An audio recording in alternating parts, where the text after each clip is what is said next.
अस्सलाम वालेकुम स्टूडेंट्स, कैसे हैं आप सब।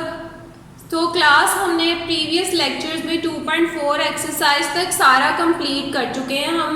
अब हम रिव्यू एक्सरसाइज पढ़ रहे हैं, यानी कि रिव्यू पढ़ेंगे 2.1 टू 2.4। जितने भी लेक्चर्स हुए हैं, 5 लेक्चर हुए हैं, 1 से 5 लेक्चर तक हम इसका रिव्यू देखेंगे। तो एक्सरसाइज नंबर 1 है, 2.1 है हमारे पास। इसमें हमने क्या डिस्कस करना है, terminating and non terminating decimal. तो सबसे पहले हम देखते हैं दोबारा से कि टर्मिनेटिंग डेसिमल और नॉन टर्मिनेटिंग डेसिमल क्या होते हैं, इनको कैसे डिफाइन किया जाता है। तो टर्मिनेटिंग डेसिमल को समझने के लिए एक क्वेश्चन यहाँ पे मैंने लिखा हुआ है 9/4। अब इसी तरह 9/4 फ्रैक्शन की फॉर्म में है, तो जाहिर है हम इसे डिवाइड करेंगे। जब इसे डिवाइड करेंगे, अगेन 9 ऊपर वाली जो न्यूमरेटर है उसे हम अंदर रखते हैं और जो डिनोमिनेटर है उसे हम बाय। 4 2 8, अगेन 9 में से 8 सब्ट्रैक्ट किया तो 1 आ गया। पॉइंट लगा के 0 लगाएंगे क्योंकि 1 जो है वो लेस देन है 4 से। 4 2 8, अगेन 2 आ जाएगा, पॉइंट लगा हुआ तो हम 0 लगा सकते हैं। 4 5 20, इसी तरह हमारा ये जो है एंड पॉइंट आ चुका है। 0 शोज, क्या शो कर रहा है 0 शोज दैट एंड और फाइनाइट पॉइंट इज रीच्ड, कि हमारा एंड पॉइंट और फाइनाइट पॉइंट जो है वो रीच हो गया है। फाइनाइट का क्या मतलब होता है कि कोई भी वैल्यू जो है उसका एंड पॉइंट आ जाए तो हम इसे कहते हैं कि ये फाइनाइट है। और अगर उसका एंड पॉइंट ना आ रहा हो बल्कि वो सो ऑन आगे चलती जा रही हो तो हम इसे कहते हैं कि ये इनफाइनाइट टर्म है। तो यहाँ पे टर्मिनेटिंग का क्या मतलब है, टर्मिनेटिंग मीन्स एंड पॉइंट। ये आपने याद रखना है, उसकी नाम से ही जाहिर है टर्मिनेट हो रहा है ये, क्योंकि उसका एंड पॉइंट आ चुका है। अगेन नेक्स्ट हमारे पास है नॉन टर्मिनेटिंग डेसिमल। इसके लिए एक एग्जांपल देखें, 1/9। ये भी फ्रैक्शन की फॉर्म में, इसे हम जब डिवाइड करेंगे, अब देखें 1 जो है वो लेस देन है 9 से, तो हम पॉइंट लगा के 0 लगा देंगे। तो 9 1 9, 10 में से 9 सब्ट्रैक्ट किए 1, अगेन वही प्रोसीजर कंटिन्यू करेंगे। लेकिन आप देख रहे हैं कि इसका भी जो फाइनाइट पॉइंट है वो रीच नहीं हो रहा। तो इसका क्या मतलब है, 1 आ रहा है, it means that there is no end point. Non terminating का क्या मतलब है, नॉन टर्मिनेटिंग जो है वो टर्मिनेटिंग के ऑपोजिट है। Non terminating means infinite terms, यानी कि 0.1111। अगर हम इसे आगे भी सोल्व करें तो ये मजीद सोल्व हो रही है, ठीक है। So class, now we discuss repeating decimal and non repeating decimal. अब यहाँ पे इसको समझने के लिए हमने एक एग्जांपल ली है 3/7। 3 अगेन न्यूमरेटर है, इसको अंदर रख देंगे, 7 डिनोमिनेटर है, बाहर रख के इसको डिवाइड करेंगे। 7 जो है 3 जो है वो 7 से लेस देन है, अगेन पॉइंट लगा दिया हमने उसे कंपैटिबल करने के लिए। 7 4 28, 2 सब्ट्रैक्ट किए 0 लगा दिया। 7 2 14, अगेन 20 में से 14 सब्ट्रैक्ट करेंगे तो 6 आ जाएगा। नेक्स्ट अब 0 लगा देंगे। 7 8 56।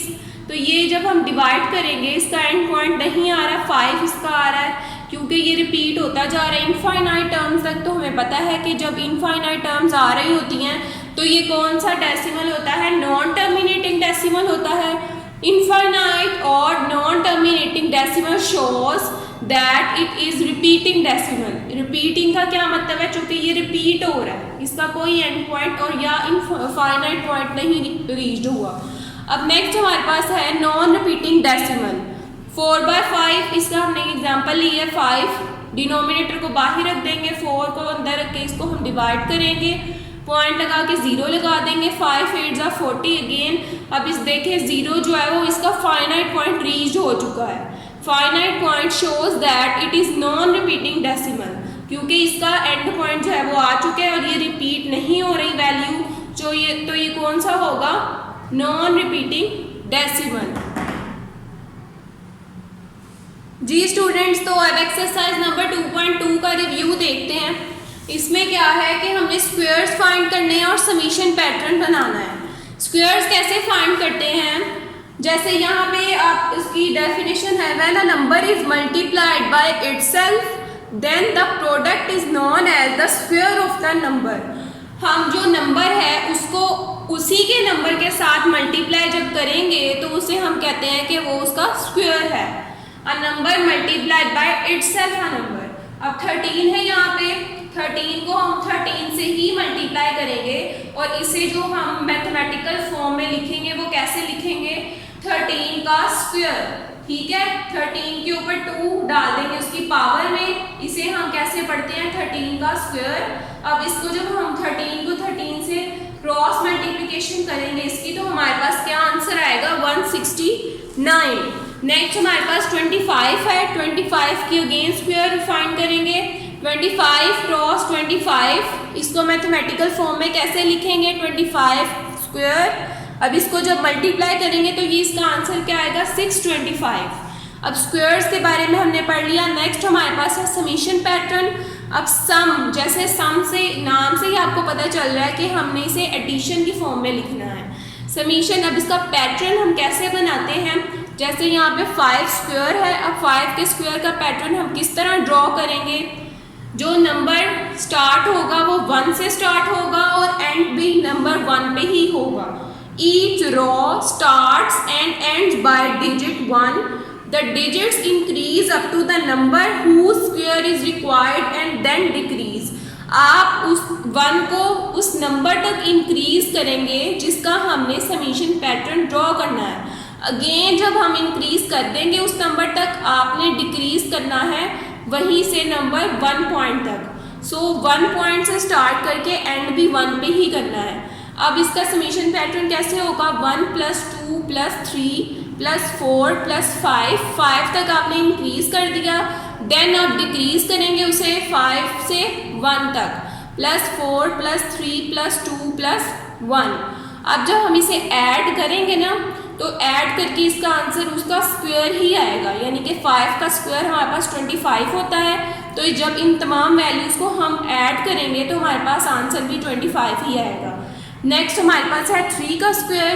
अब 3 स्क्वायर भी हम एज इट इज़ फाइंड करेंगे जैसे हमने 5 का फाइंड किया है। 1 से लेके वैल्यू 1 तक ही इंक्रीज करेंगे उस पॉइंट तक जहाँ जिसका हमने जो समीशन पैटर्न है वो ड्रॉ करना है। 1 + 2 + 3 तक इंक्रीज कर दिया, देन हम उसे डिक्रीज करेंगे अप टू 1 पॉइंट तक, 3 + 2 + 1। अब इसका जब हम स्क्वायर फाइंड करेंगे तो 9 आएगा और जब हम इसे ऐड करेंगे तब भी 9 ही आएगा। जी क्लास, तो अब हमारे पास एक्सरसाइज नंबर 2.3 का रिव्यू है। इसमें हमने स्क्वायर रूट फाइंड करना है by prime factorization method and by division method. हमें पता है कि स्क्वायर रूट को फाइंड करने के 2 मेथड्स हैं, number 1 prime factorization and number 2 division method. अब यहाँ पे देखिए 576। अब जब हम इसका स्क्वायर रूट फाइंड करेंगे तो क्या होगा, ये मेथड है 576, इसका हम प्राइम फैक्टराइजेशन के थ्रू इसका स्क्वायर रूट फाइंड करेंगे। अब देखें ज़रा, 5 है, 2 × 2 = 4, 5 में से 4 सब्ट्रैक्ट होके 1 7 के साथ चला जाएगा तो वो क्या हो जाएगा 17। अब 2 × 8 = 16, क्योंकि 17 से लेस वैल्यू जो 2 के टेबल में है वो 16 है। अगेन 1 वहाँ चला जाएगा 6 के साथ, 2 × 8 = 16।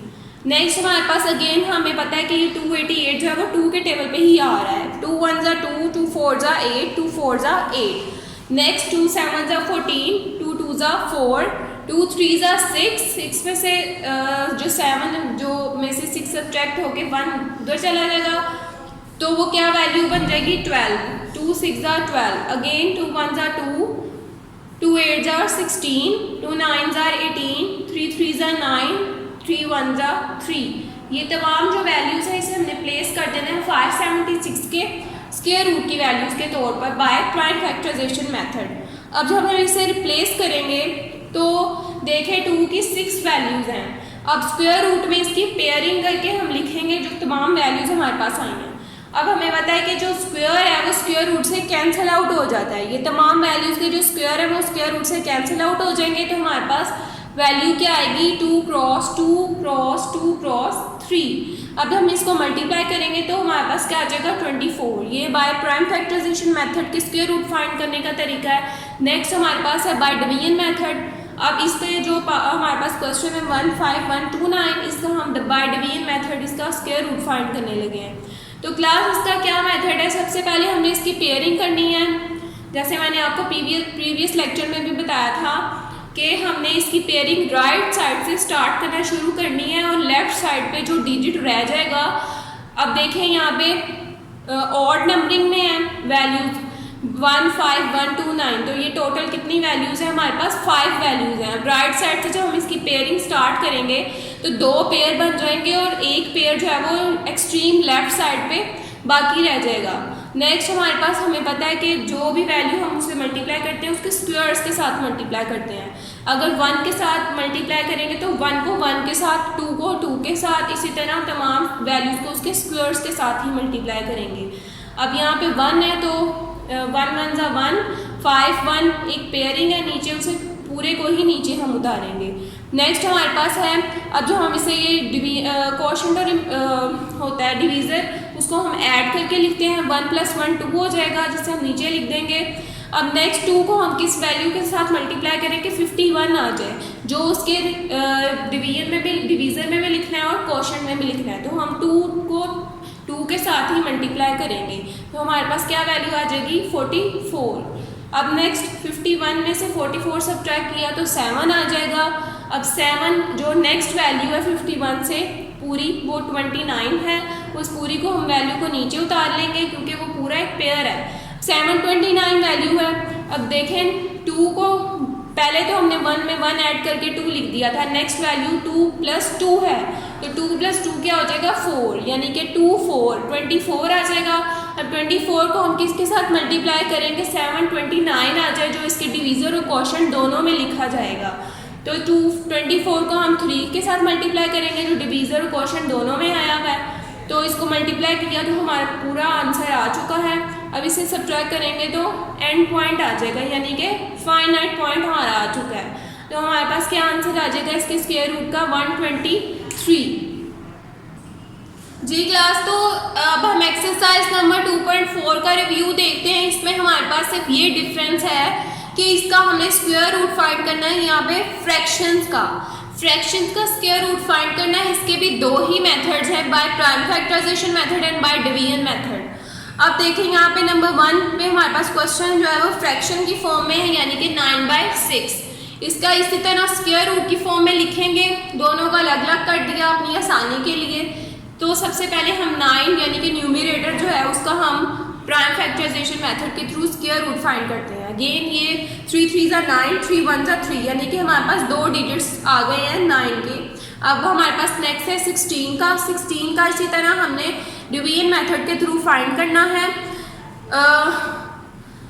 प्राइम फैक्टराइजेशन मेथड के थ्रू फाइंड करना है। 2 8 ज़ा 16, 2 4 ज़ा 8, 2 2 ज़ा 4, अगेन हमारे पास 2 1 ज़ा 2। अब यहाँ पे जितनी 2 की वैल्यूज़ हैं वो तमाम उसकी जगह 6 की जगह पे रिप्लेस कर देंगे 16 की जगह पे। तो हमारे पास क्या आ जाएगा 3 × 3 9 की जगह पे और 16 की जगह पे 2 × 2 × 2 × 2। तो इसकी पेयरिंग करके हम अगेन स्क्वायर रूट से इसे कैंसिल आउट कर देंगे, तो हमारे पास जो वैल्यूज़ हैं 3/4 आ जाएगी।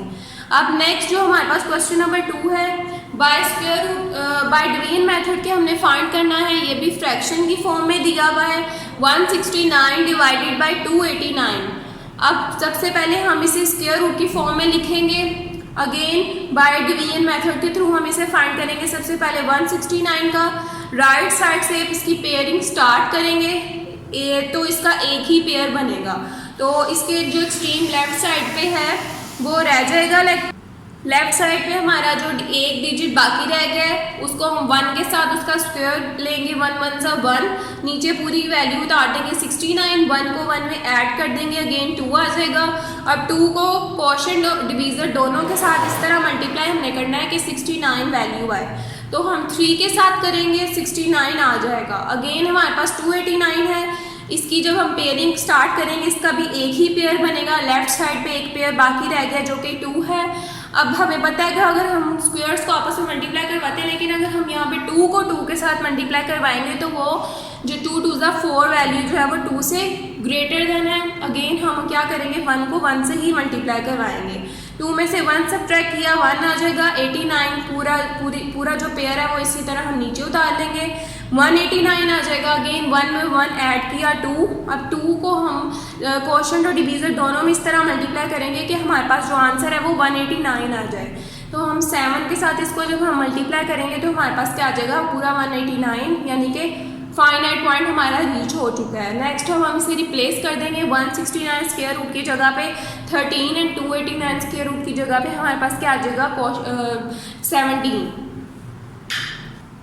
तो क्लास ये हमारी रिव्यू एक्सरसाइज थी 2.1 से 2.4 तक। जितने भी आपको पीछे 5 लेक्चर्स हो चुके हैं उसका ये रिव्यू था। आपने अच्छी तरह इसे घर में प्रैक्टिस करनी है। नीट कॉपीज़ पर आपकी नीट कॉपीज़ जो है वो छुट्टियों के बाद, वेकेशन के बाद जो है वो चेक होंगी और अच्छी तरह आपने इसकी प्रैक्टिस करनी है एक एक क्वेश्चन की, और बार बार वीडियोस देखें ताकि आपको जो भी परेशानी है या प्रॉब्लम है उसे ठीक कर सकें।